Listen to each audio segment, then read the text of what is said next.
আমি বর্ধমানে আসতে পেরে খুব আনন্দিত। একটু আসতে দেরি হয়েছে কারণ বর্ধমান ইউনিভার্সিটিতে একটা ফাংশন ছিল, ওখানে অনেক স্টুডেন্ট ছাত্রছাত্রীর মধ্যখানে পৌঁছতে পেরে আমি খুব আনন্দিত, তাই হয়তো এখানে আসতে দেরি হয়েছে। এখানে বর্ধমান ডিস্ট্রিক্টকে আমার অনেক ধন্যবাদ সংবর্ধনা দেওয়ার জন্য। সিএবির অনেক অফিস বেয়ারার আছেন, প্লাস এই বর্ধমান জেলার যারা সমস্ত সবাই খেলাধুলোর সঙ্গে যুক্ত, তাদের সবাইকে আমার অনেক অনেক ধন্যবাদ আমাকে এখানে নিমন্ত্রণ করার জন্য। বহুদিন ধরেই পীরদা আমাকে বলতেন, আমি সেই 2015 সালে প্রথম সিএবির সভাপতি হই, তখন থেকেই বলতেন একবার বর্ধমানে যেতে হবে। তাই আজকে আসতে পেরে আমি খুবই আনন্দিত।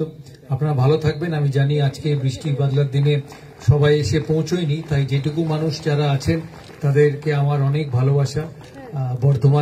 বর্ধমান পশ্চিমবাংলার একটা বৃহত্তম জেলা, আমি জেলা মনে করি না, কারণ আমি যখন গাড়ি করে আসছিলাম তখন এত দোকান পাট, মানুষ, ব্যবসা বাণিজ্য দেখে আমি গাড়িতেই জিজ্ঞেস করছিলাম যে এখানে নিশ্চয়ই মানুষ ভালোভাবে জীবনযাপন করেন, নালে এত কিছু এখানে দেখা যেত না।